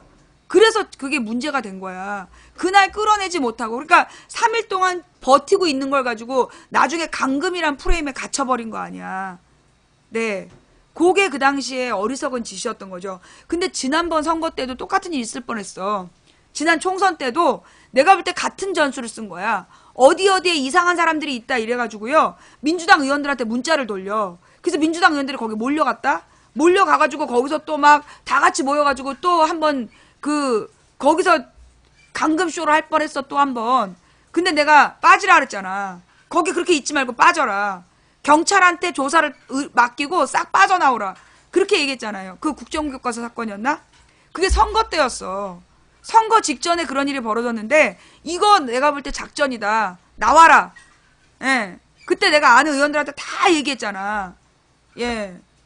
뭐 국정교과서 PF팀 얘기 나올 때. 그러니까 그게 일부러 내가 볼 때는 작전을 피는 거야. 그리고 그런 수사는요. 국회의원들은 법을 만드는 사람이야. 왜 국회의원들이 가서 그 범인을 직접 잡겠다고 거기 가서 왜 짱을 치냐고. 경찰에 수사 의뢰하고 경찰이 제대로 발동하는지, 가령 현행범을 잡으려면 경찰을 대동하고 가서 경찰한테 맡겨야 되는 거야. 그런데 그 의원들이 왜 가서 거기서 짱을 쳐? 당직자가 왜 짱을 쳐? 그게 그 덫에 걸렸던 거였죠. 그 사건으로 기울었어. 문재인하고 박근혜가 그때 딱 뒤집어진 거야. 그걸로. 그때 왜냐하면 사람들이 볼 때 박근혜는 여자고 문재인은 남자였고, 그러면 사람들은 남녀 대결 구도로 볼 때 여자들은 박근혜가 약자라고 본 거야. 그래서 여자표가 확 모인 거야. 국정원 여직원을 감금했다라는 말에 여자들이 확 표가 몰렸어. 내가 감옥에 있었지만 그 초반에는 11월 말까지만 해도 문재인이 무난했다고. 그랬는데 그 당시에 국정원 여직원 감금 사건 터지고 그 감금 프레임에 갇히고 그 NLL 문제가 터지면서 여자는 안 되겠다고 했던 남자 어른들이 박근혜로 돌아서게 된 거야. 뭐? 노무현이가 김정은한테 이렇게 저자세를 했어? 왜냐면 그때까지만 해도 남자 유권자들의 마음이 어땠냐면 그래도 무슨 여자가 정치를 하냐. 남자가 정치해야지. 그런 게 있었단 말이야. 그랬는데 그들을 노리느라고 NLL을 터트린 거야. 그러면 그 할아버지들은 안보 문제는 무조건 돌아선다. 그걸 노린 거예요. 그리고 무엇보다 내가 그 당시에 문재인이 두 가지로 당할 거라고 이미 내가 예측을 했잖아. 그 국정원 그날 16일 날 TV 토론을 할 때 그때 문재인이 박근혜를 쫙 몰아붙였어야 됐어. 방금 박 후보가 얘기한 국정원 여직원이 댓글을 달았다는 증거가 없다라는 말에 출처가 뭐냐, 근거가 뭐냐라고 한마디만 했으면 문재인이 이겼어. 나는 그 상황을 미리 내가 봤던 거야. 6월 달에. 그때 문재인은 눈빛에 박근혜를 불쌍히 여겼다니까. 왜냐하면 문재인은 자기가 되는 줄 알았어. 그래서 너무나 심하게 밀어붙이면 도리어 역풍이 불까봐 나는 그때 밀어붙이지 않았다라고 생각해. 내가 그때 문재인이 대통령이 될 수 없는 두 가지 이유가 있다. 첫 번째, 결정적 시기에 적장을 치지 못한다. 두 번째, 마지막에 노무현 문제로 발목이 잡힐 거다. 내 방송 6월달 방송 찾아봐. 내가 6월 말인가 7월 말인가 문재인으로는 대통령 못 이긴다고 막 2012년에 막 소리 지른 적이 있어. 그냥 막 화가 나가지고. 그때 문재인 대통령 못 된 이유가 두 가지라 그랬다고. 하나가 결정적일 때 적장에 목을 못 친다. 두 번째가 노무현 문제로 발목이 잡힐 거다. 그대로 됐잖아. 12년에도. 그죠?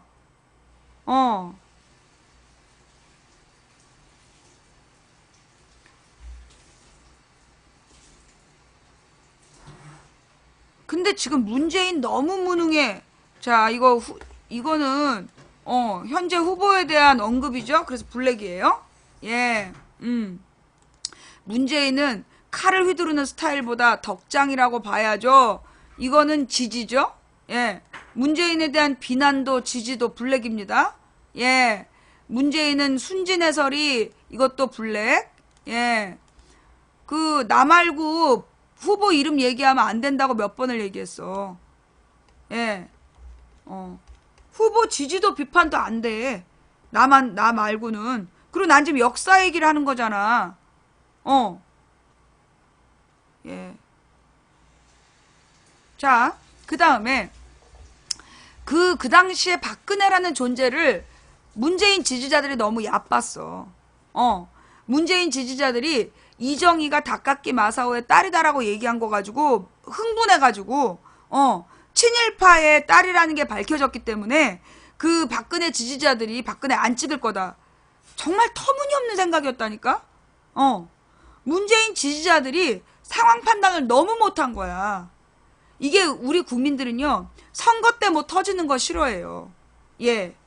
기본적으로 왜 부산 초원 복집 사건, 초원 복집 녹취록을 터트린 게 그게 야권이었어. 야당 후보가 터트린 거였다고. 그런데 도리어 영남 지역이 결집하는 역풍을 불었어. 예. 야권이 선거 때 뭐 터트려서 성공한 예가 없어. 왜? 언론이 그 상황을 주도하고 있기 때문에. 근데 그 다카키 마사오라고 얘기한 걸 가지고 다카키 마사오의 딸이란 얘기를 갖고 막 너무 흥분해가지고 그러니까 내가 볼 때 문재인이 졌던 거는 문재인 지지자들의 문제였어. 상황 판단을 너무 못한 거야. 그러니까 그 전에는 그러니까 노무현이 죽기 전에 정책 관심을 끊고 있어가지고 박근혜 이명박이 어떻게 대통령이 됐고 대통령 후보가 된지를 모르는 사람들이 그 눈치 없이 막 자기네들이 이긴다라고 막 분위기를 몰아간 거야. 너무 냉정하지 못했던 거죠. 근데 내가 볼 때는 지금 아직도 그런 사람들이 있어. 아직도 현실 판단을 못하고 어차피 대통령은 누구다 이런 헛소리 하는 애들이 있어. 걔네들 지금 상황 판단을 정확히 못하고 있는 거야. 이건 정서적인 문제예요. 내가 늘 얘기했었잖아. 선거는 정서의 문제라고. 선거 때 유권자가 제일 싫어하는 게 누군지 알아? 교만한 놈 싫어해. 유권자는 기본적으로 될 사람을 찍어요.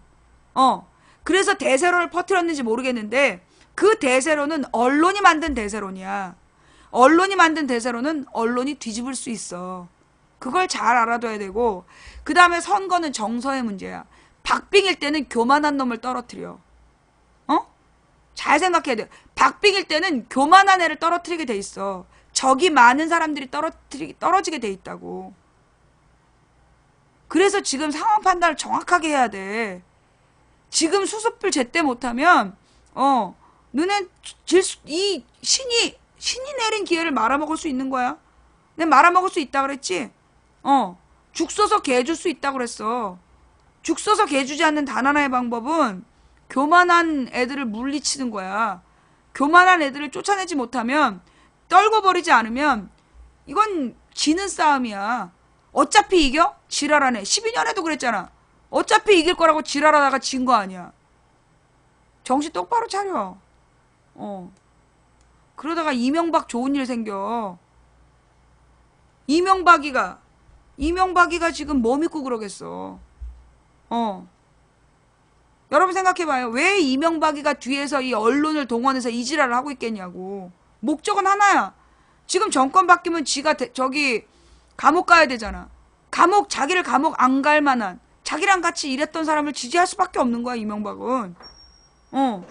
자기의 사활을 잘 쥐고 있단 말이야. 4대강 비리, 자원외교 비리, 방산 비리 그거 조용히 덮어줄 사람. 그 사람을 밀 수밖에 없어. 근데 이명박이 무슨 힘으로 밀어? 언론의 힘으로 미는 거지. 내가 그리고 언론이 그럴 거라고 얘기했잖아. 언론이 그럴 거라고 얘기했음에도 불구하고 그 언론이 만든 프레임에 고스란히 기분 좋게 올라타고 여기까지 간 거 아니야. 그러니까 지금 고생을 하는 거야. 아주 큰 고생을 하게 될 거야. 아주 위험한 순간까지 갈 거라고. 정신들 똑바로 차려야 돼. 자, 그러나 나는 우리 국민을 믿어. 나는 우리 국민을 믿어.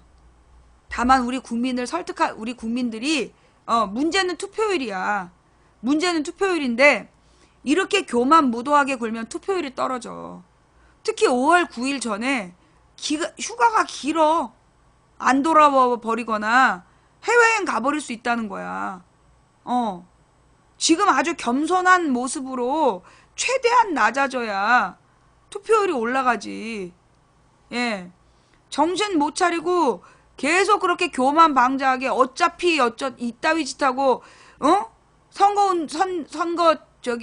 선대본이 곧 내각이다 이러면서 자리 다툼하고 그 지랄하면 끝나는 거야.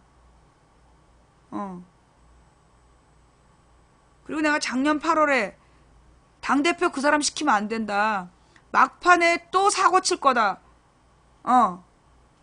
그런 얘기도 내가 했다. 기억나지? 막판에 사고 칠 거라고. 하나같이 내 말 안 듣고 아주 그냥.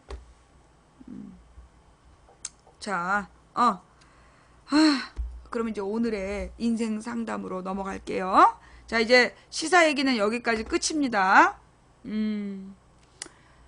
자.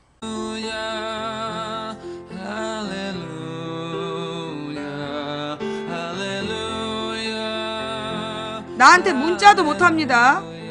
예.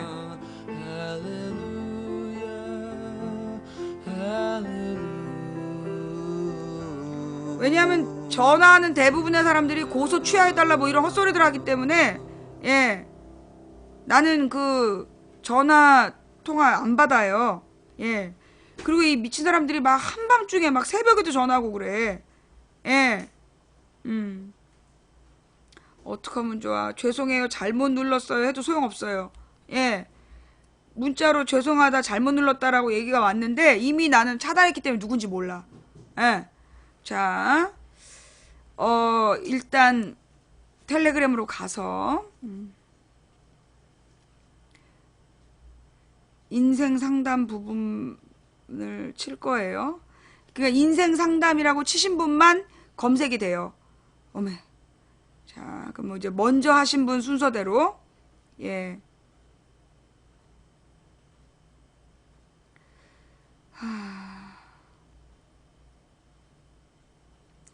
너무 많은데 어떡하지?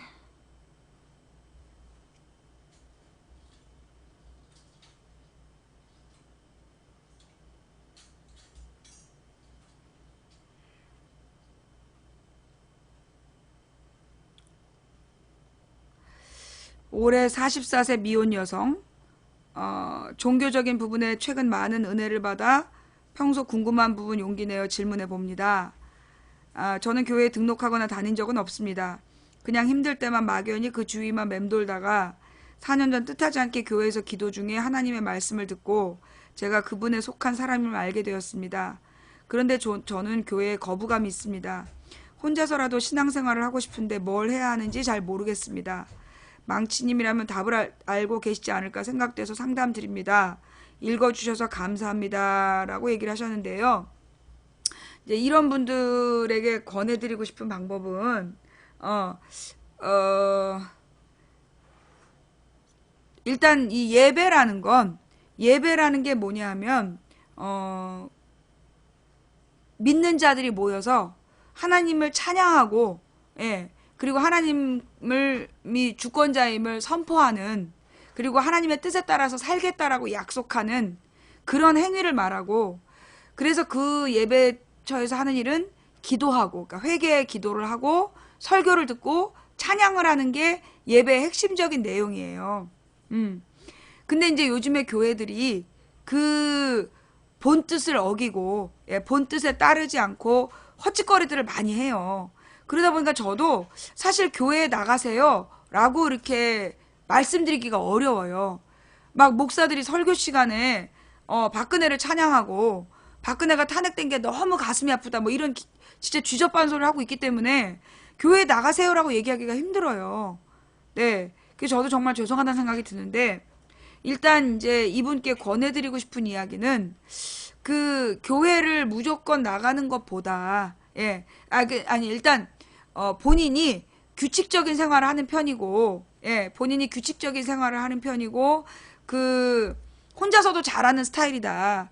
그렇다면 일단 성경을 규칙적으로 읽어보는 걸 권할게요. 먼저 제가 이 쓰는 방법은 그 쉬운 성경이라는 책이 있어요. 아가페 출판사에서 나온 쉬운 성경. 이제 이 쉬운 성경이 우리나라의 옛날 성경이 그 번역을 할 때 그 뭐라 그러나 너무 어렵게 번역을 해놔서, 그리고 옛날 고어체가 많아서 무슨 뜻인지를 모르는 내용이 많아요. 그래서 이제 여러 번 바꿔서 요즘은 이제 개역 개정판이라는 성경을 읽고 있지만 그 내용도 되게 말이 어려워요. 근데 이 쉬운 성경은 우리들이 지금 현재 쓰고 있는 말을 가지고 쓴 성경책이라서 읽기가 쉬워요. 예. 그러니까 이 쉬운 성경책을 가지고 한번 쭉 성경을 집중적으로 읽어보시는 것이 좋겠다. 근데 성경을 읽다 보면 틀림없이 이게 무슨 의미일까 싶은 부분이 나와요. 예. 그런 부분들을 제대로 물어보기 위해서라도 좋은 교회를 찾는 게 필요한데, 교회를 찾을 때는 일단 여러분 주변에 있는 교회 중에 그 크지 않은 교회, 뭐 이렇게 어느 빌딩의 한쪽 귀퉁이에 있는 그런 교회는 위험해요. 왜냐하면 이제 그런 교회는 교인들이 별로 없기 때문에 너무 이렇게 부담을 줄 수 있어. 그러니까 이제 보면 동네에서 동네 사람들한테 물어보세요. 이 동네에 한 제일 오래된 교회가 어디예요? 그리고 한번 물어보시면 오래된 교회를 알려주실 거예요. 동네 슈퍼나 이런 데서. 동네 이제 상가에서. 그 다음에 그 오래된 교회 중에 교인들이 1000명 넘어가면 안 가는 게 좋아요. 왜냐면 이게 1000명이 넘어가는 교회들은 그 장로들이 되게 많고 소위 부자를 위한 교회로 이미 전환된 교회들이 대부분이기 때문에 예. 일단 1000명이 넘는다 그러면 일단 제끼는 게 좋고 그래서 한 500명 이내 200에서 한 500명 정도 교회가 좋아요. 그리고 오래된 교회. 그러니까 오래된 교회 중에 200에서 500명을 유지하고 있는 교회가 일반적으로 그 교과서적인 설교를 하는 교회야. 지나치게 막 인기몰이를 하지도 않고 그렇다 해서 막 이념 싸움을 하지도 않고 예. 그러니까 이제 오래된 교회 중에 한 200에서 500명 정도의 교회를 가시는 게 좋고요. 그 다음에 이제 가서 예배를 드렸어. 예배를 드렸는데 그 빨리 등록부터 하지 말고 한 두세 주를 나가보세요. 한 달 정도를 나갔는데 그 장로님들이 예배하는 그러니까 기도 예배 중에 기도를 한단 말이에요. 근데 그때 막 정치적인 얘기를 하면서 종북 빨갱이를 척결해야 된다. 그런 교회는 망치부인 시청자라면 안 가시는 게 좋아요. 시험 들어요. 예.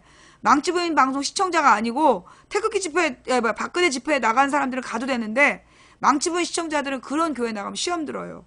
그래서 한 4번 정도 출석해 보시고 장로님들이 기도 시간에 종북 빨갱이를 척결해야 된다든가 뭐 이런 얘기를 하나 안 하나를 들어보는 게 중요하고 두 번째로는 목사님이 설교 시간에 목사님이